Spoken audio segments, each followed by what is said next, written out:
So I want to talk about something that I've been talking about on my own right here, as I always do. Speaking on my own and then realizing this was great stuff, it should have been recorded. So I want to talk about and further dig into my anxiety and describe what it is that I go through. Maybe I post this, maybe I don't, but I just want to talk about where it hits me the hardest. And I've mentioned this on one of my videos, so if you've seen that video, I don't think you'll be as surprised as maybe someone who hasn't. But since I was a very small child, probably since I was about 4, maybe even younger than that, I've had issues with rejection, with, or the flip side of that, in the same fear, having to live up to the expectations of being accepted in regards to females and being in situations where I'm talking to a female in public. I don't like having people watch me in those situations. It creates a great deal of angst and uncomfort. And it's almost as if I'm gonna have a spotlight on me, you know what I mean? Like as if I'm standing on stage, everyone's quiet and they're waiting for me to say a punchline. And instead I just like pee my pants or something. Like that's what it feels like. I hate that feeling. I run from that feeling. And it's kind of ballooned into something far worse as I've gotten older. I cannot tell you how many times, because it's been quite a bit, where I've been in the presence of attractive females who are giving me interest of whatever, interest, body language or what have you, in a club or something. And I will just clam up. Whether I was a big kid, younger, who wasn't very comfortable with his body or in the best shape of my life. It's the same thing. It's the same exact thing. And sometimes, and I've been told this by some of the ladies who've gotten to know me, it makes them feel very, very uncomfortable when they're sitting there waiting for me to talk, and I just sit there in awkward silence, not wanting to express myself. Now, depending on the setting, I will look at that same person and have a very great conversation, in particularly in their inbox, or if we're like alone or something like that, then I can sit there and have a great conversation like I'm talking into this phone. But when it's in a situation where people are watching me talk to them, or people are watching me, they're in the room and they're waiting for me to say something to this girl, or I'm being egged on by friends, like go talk to her, go holler at her, that kind of thing. That creates an anxiety in me that has been up until this point completely and utterly overwhelming. It's not sane. It's, like I said, it's something I've been dealing with since I was small. I think I even remember when the trauma took place, to be honest. When I first felt that way, it was in kindergarten. I had a little girlfriend, and we were little kids. We didn't know what we were doing, obviously, but we would kiss and all that good stuff. And one day we went to the bathroom, and now, mind you, since this is a kindergarten kind of daycare center, the bathrooms didn't have doors. They wanted to make sure they could see the kids from all angles. So it was like, if I remember correctly, it was a door in front of the bathroom, it was a door in the back of the bathroom. It was unisex, and those doors were connected to both the hallway and the classroom. So it was just, it was no privacy. But she went in there, with me and pulled my pants down. Like, I don't know what she thought or what I thought. We were just little kids, and it was just like one of those type of things. And I remember it might have been a principal, too young to remember exactly who this person was, walked by, scolded me to high hell about having her in the bathroom, and then proceeded to call my mom, put me in the office, at 4 years old, and was just basically scolding me, telling me that my mom was gonna beat me up, and I'm not supposed to be doing this with little girls and all of that stuff, and shame on me and all that. And I remember just feeling so scared and so ashamed and so more or less traumatized by that. And when my mom got there, she cussed them out. How are you gonna do this to a little kid? How you have him feeling scared? How could you do this? Like, she was getting on them, but the angst was lasting. That that moment stayed with me, and I absorbed it in such a way that after that, I never felt comfortable talking to girls. You know what I mean? Never felt, unless it was like a friendship setting. I never had problems being the friend. And see, that's the problem that I try to have to explain out thoroughly. If it's a situation where I'm not being asked to, or not expressed in such a way, it's not expressed to me that this person is looking at me as a love interest or a sexual interest or something like that, I could talk all day. I've been a friend to females all the time, and that's how a lot of my relationships have started, because I started as the friend, and I always, was comfortable in that setting. So, like, I approach almost every female in that way. As long as I'm not asked to give you the one-liner, as long as I'm not expected to try to, get at you, so to speak, I'm normal, more or less. I could talk, and we could have all kinds of conversations, and then something from there will manifest. Or if I'm doing the whole let me get at you thing, it's usually done on the phone, where you can't see me, or where we're in person with one another and nobody else is there, so we can just discuss whatever we're discussing. But if someone else is there and they're sitting there watching me talk to her, oh man, that feels like an overwhelming sensation for me, and it has been my whole life. And a lot of people would just credit it to being afraid of rejection. For a long time, that's all I thought it was. Maybe I'm just afraid of rejection. Maybe I'm so insecure with my body. As I got older, into my adolescence, I became a very chubby kid, and I got teased quite a bit by a lot of people, because I had an abnormal sized chest. I wasn't doing no push-ups, no upper body strength training, nothing like that. So the way my genetics work, it all went into my gut, into my chest, and my chest got really, really big. I had man tits, and I used to get made fun of it so bad that, it got to a point where I would just try to hide it. I remember going to school, high school, and just wearing towels around my neck. I would buy various colored towels to match my outfits, so that it would, like, look like a stylish thing. But really, I could not wear that towel. Like, it was so bad. The anxiety was so bad that you wouldn't catch me without it at all. And I remember seeing kids walk around in high school and start wearing towels. They thought I was doing something fashionable, but nah, I was just coping with my terrible insecurity and anxiety. It was horrible. And I got teased quite a bit, so that did not help. I already had this issue stemming from when I was younger, even as a small child, and as I grew, it just got worse. You know what I mean? That angst, it got worse and worse and worse. And so throughout high school, I never had girlfriends. I had a bunch of friends, good friends, best friends, all that good stuff. And fortunately, in the years that I was in high school, I was able to have that party line era. You know what I mean? So that's where I met my first girlfriend, got all that good experience in from that era. I met her through the party line, talked to her on the phone forever before actually meeting her. And that's how it usually went with me. I would talk to girls on the phone, and then I would go visit them with a towel around my neck, and that would be that. Like, literally, for years, maybe like 3-4 years of this. Almost got my entire high school, tenure.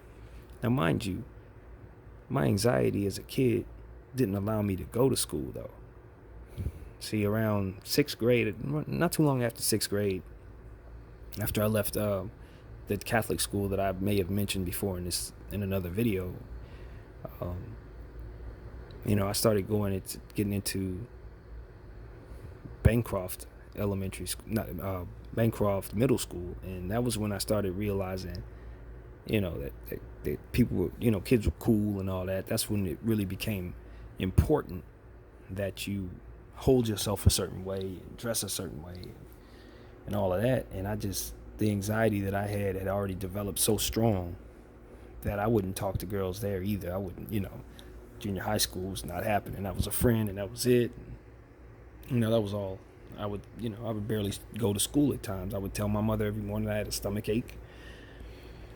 And I mean every morning I would say the same thing.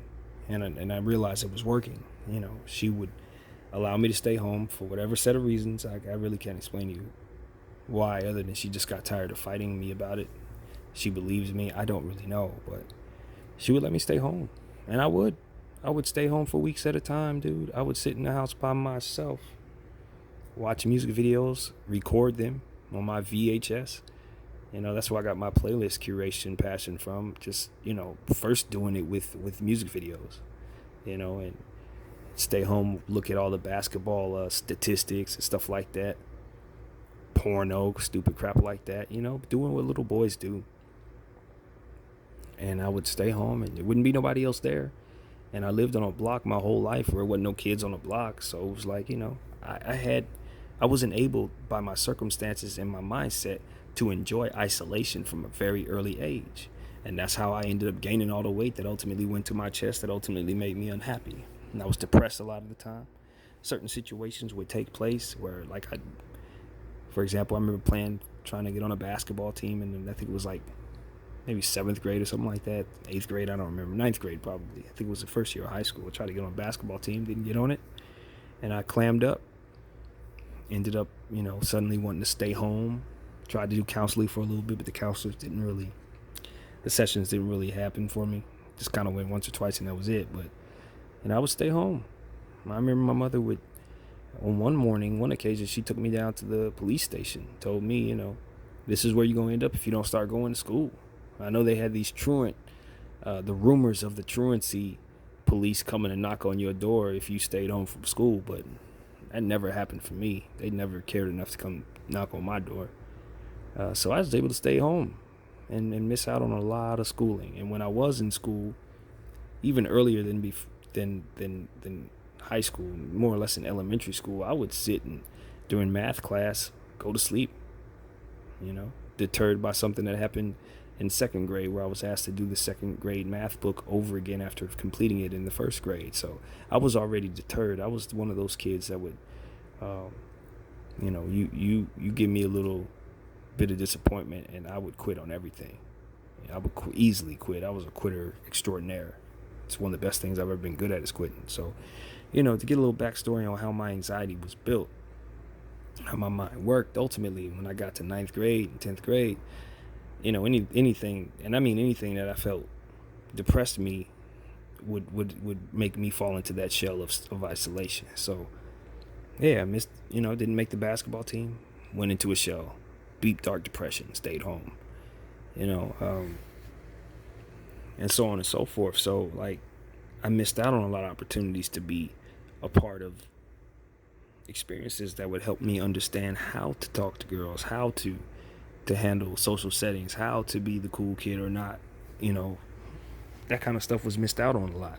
And I did have my circles of friends and things like that. Of course, I may have mentioned going to the children's club for 10, 12 years throughout my adolescence.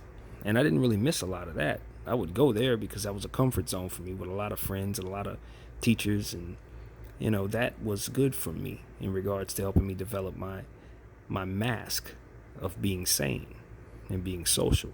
You know what I mean? It was a mask. I was able to put it on, and because of that tenure that I had, where I got to hang out with kids and do the, regular activities with children every day, go to camping and all that good stuff. I did all of that for years. But as it pertained to school, particularly school, when I was asked to be tasked with homework and tasked with tests and pressures of meeting grades, I rejected that notion. I didn't want to, I didn't like the idea of having to stay up all night and doing homework. A lot of the homework assignments were just frustrating for me, and anything that was deemed frustrating was deemed to be sent away. That's how my mind worked. If it frustrates me, I ain't messing with it. So that's why I didn't get much of an education growing up. I really didn't.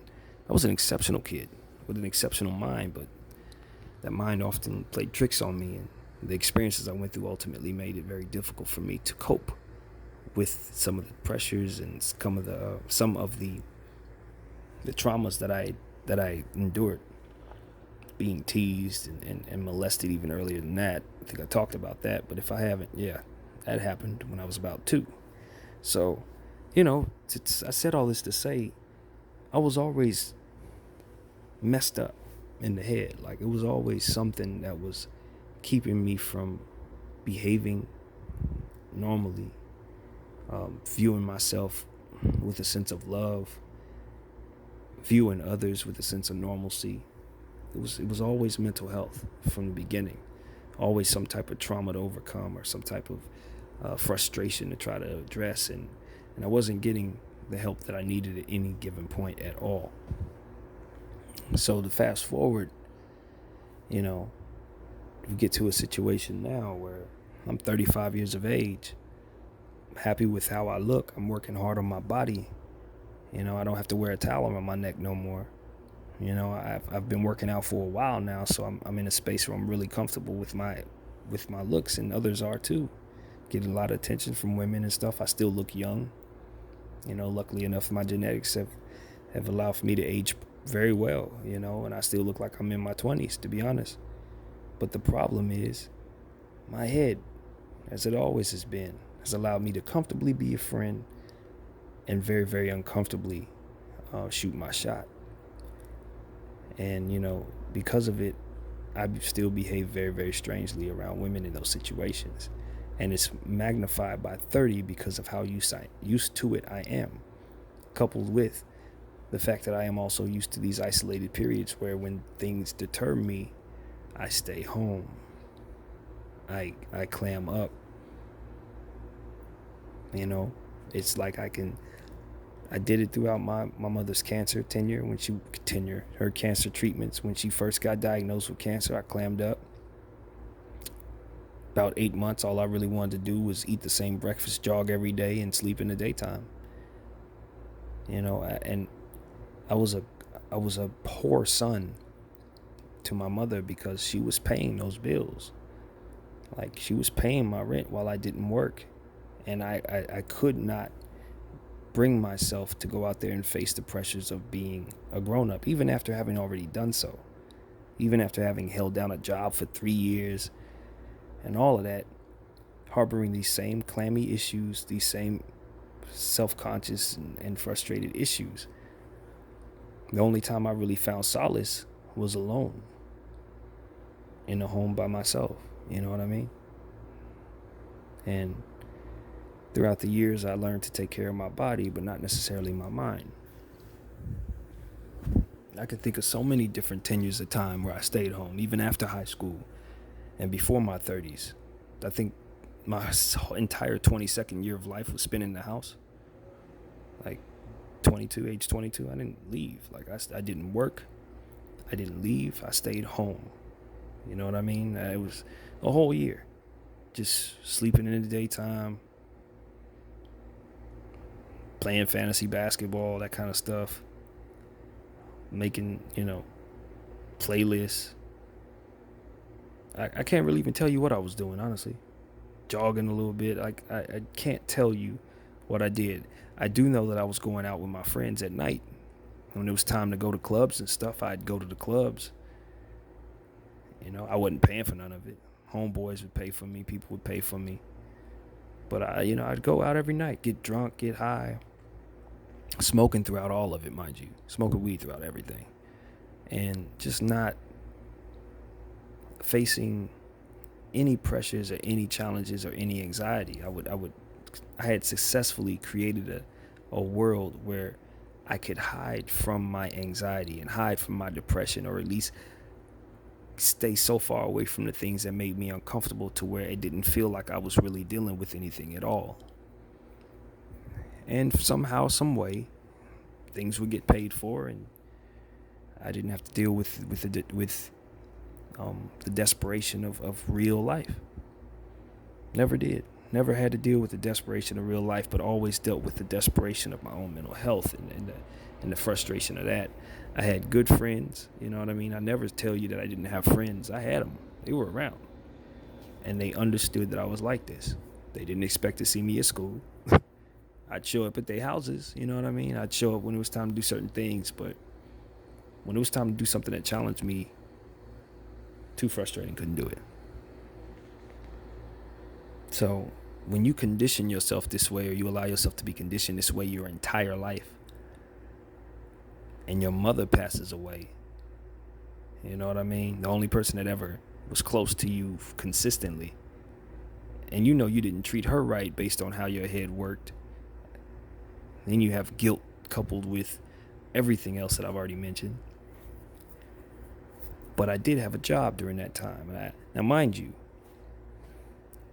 before my mother passed away, I had gotten myself evicted because of that 8-month stretch that I was telling you about, where I stayed home and was jogging, not working. Eventually, my mother couldn't pay for my rent, and unemployment had exhausted itself, and I didn't go get a job because I was just stuck in.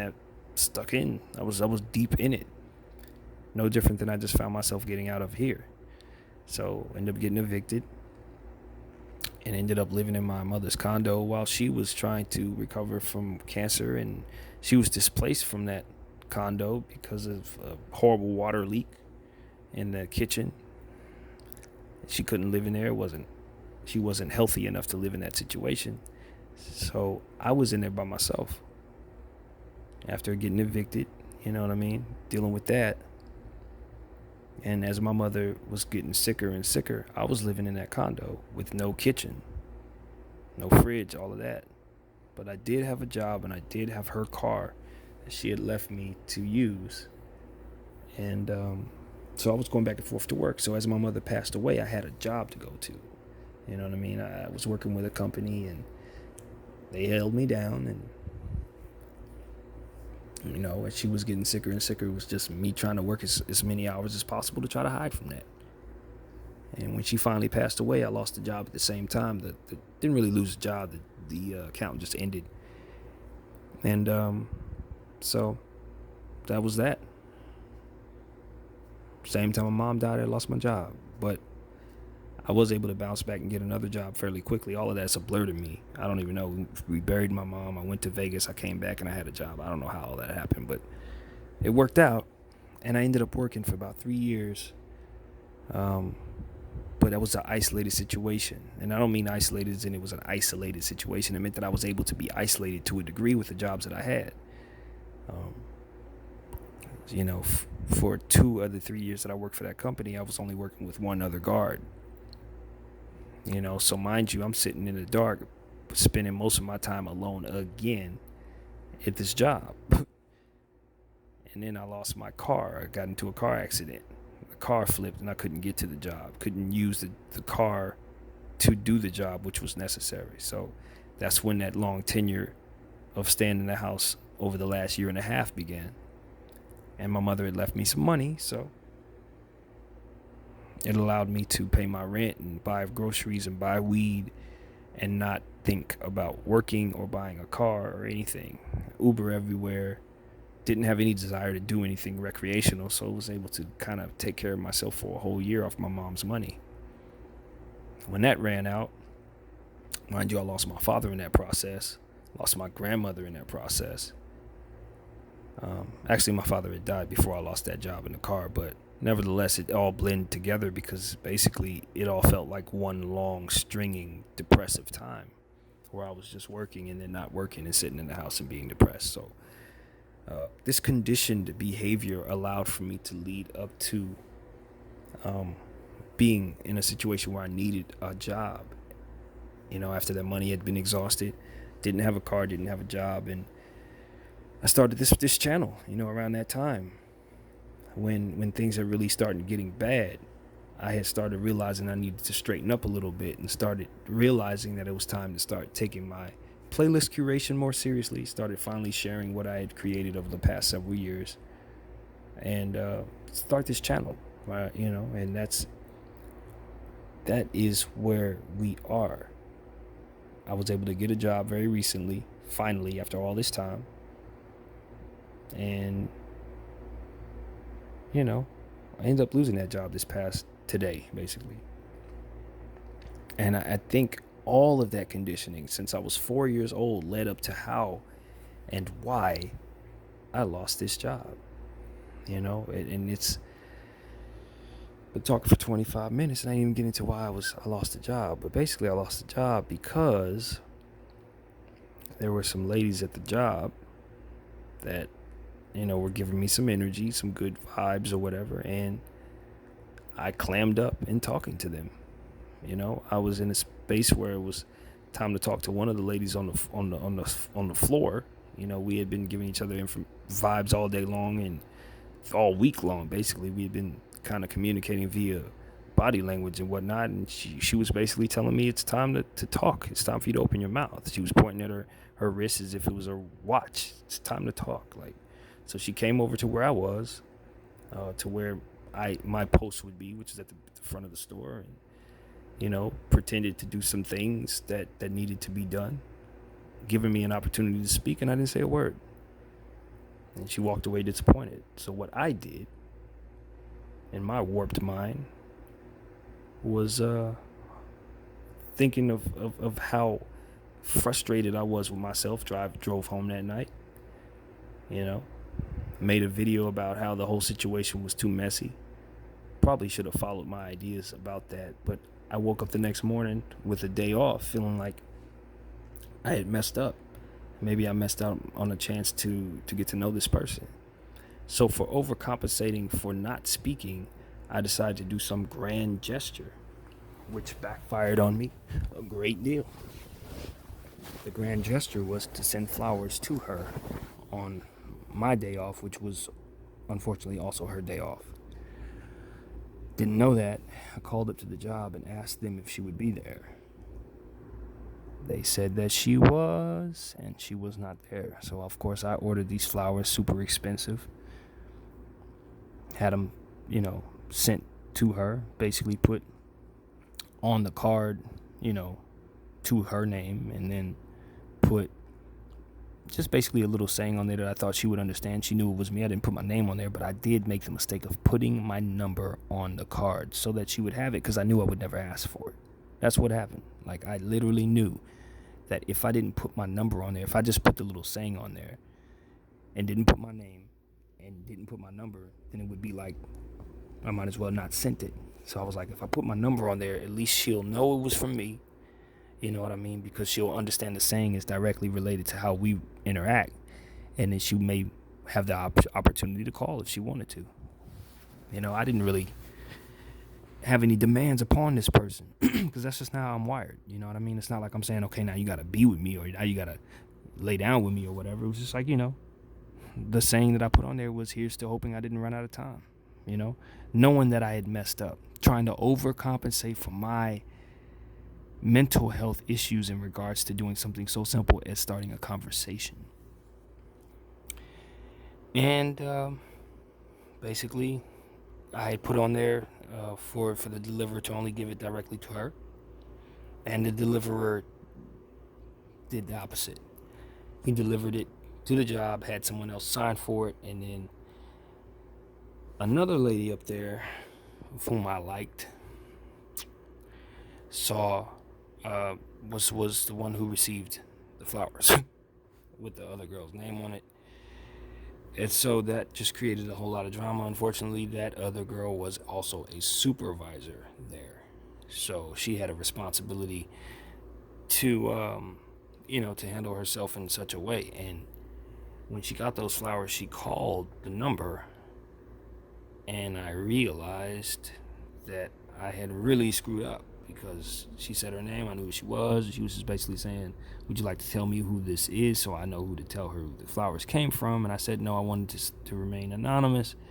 And I knew I knew that they had my number up there so they could very easily find out who I was. So at that point, I realized that I should probably try to get ahead of this thing, which was the wrong decision.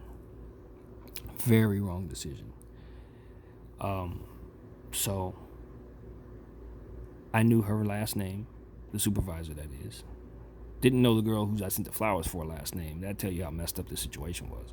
But I knew the girl's last name of the person I sent who picked up the phone and called me. So I found her on Facebook and IG, and I just sent her a little message on there, completely ill-advised, very, very, very, very stupid decision, and basically apologized to her for the fact that she saw those flowers and that, I wasn't willing to tell her it was me, but, I sent it to her and let her know, I was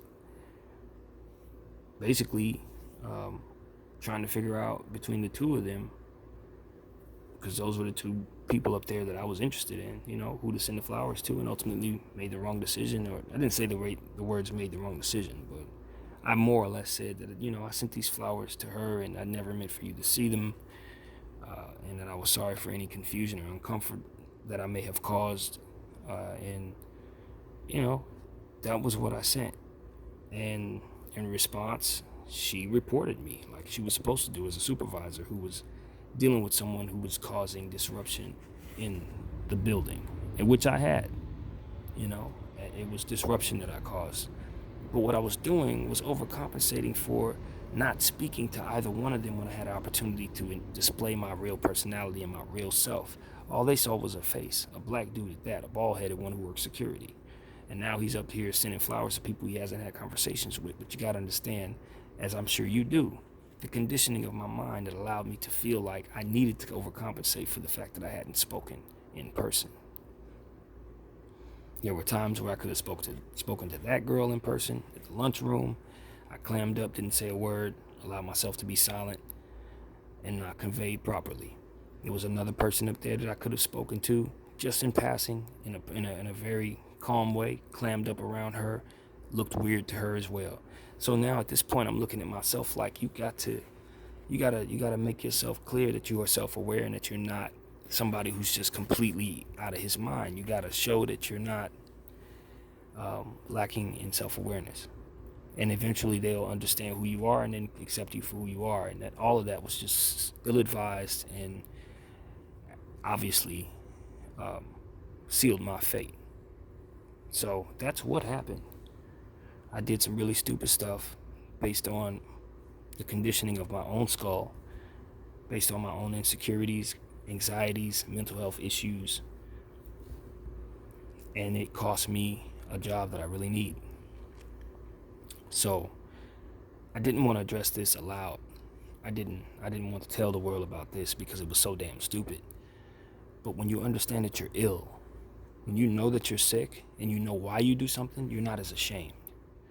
You know what I mean? I'm not just some guy who just decided he was going to buy flowers for people he didn't know. I was overcompensating for a anxiety that I've been dealing with all my life, trying to undo something that really didn't need to be fixed, trying to allow a trust in my gut about how others felt about me, as opposed to having conversations to actually see how they actually felt.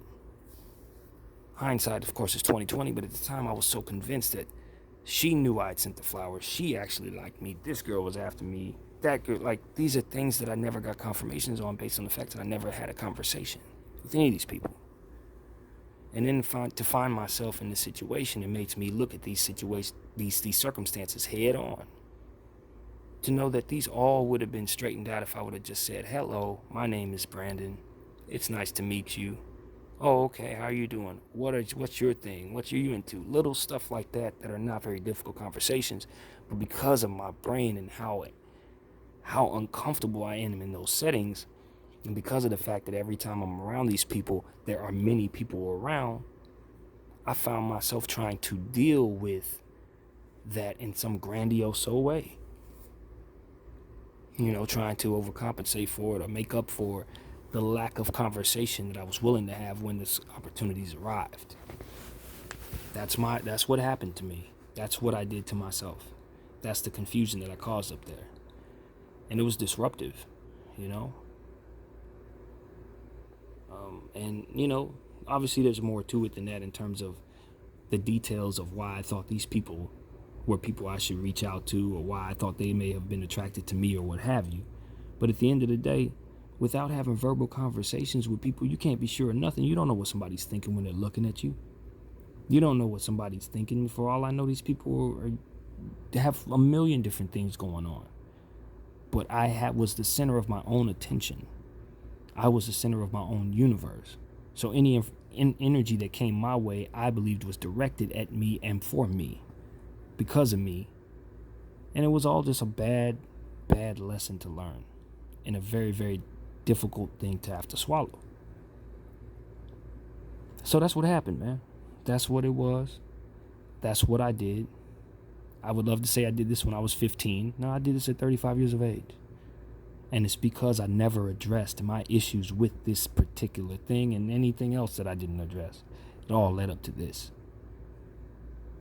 So I hope that my testimony and my stupidity, or what have you, my lack of awareness as it pertains to what others were feeling, my lack of ability to communicate, or willingness rather to communicate with these women, I hope that this would help you guys not only understand me as it pertains to my worst of worst mistakes and most embarrassing moments, but also that it will help you understand why it's so important to deal with whatever mental health issues may be going on within either your life or the lives of the people that you care about, because they can have lasting effects that go well into their lives, well into times in their lives where they should be having things together, and they just end up making just terrible mistakes based on not addressing that mental health issue. This was a very, very long video for me. I don't talk this long. This is more like a podcast, but I needed to get all this off my chest, and I know for a fact that it was meaningful to do so, and I know that for a fact that if you listen to this entire thing, you'll understand me better and understand why I'm the way that I am.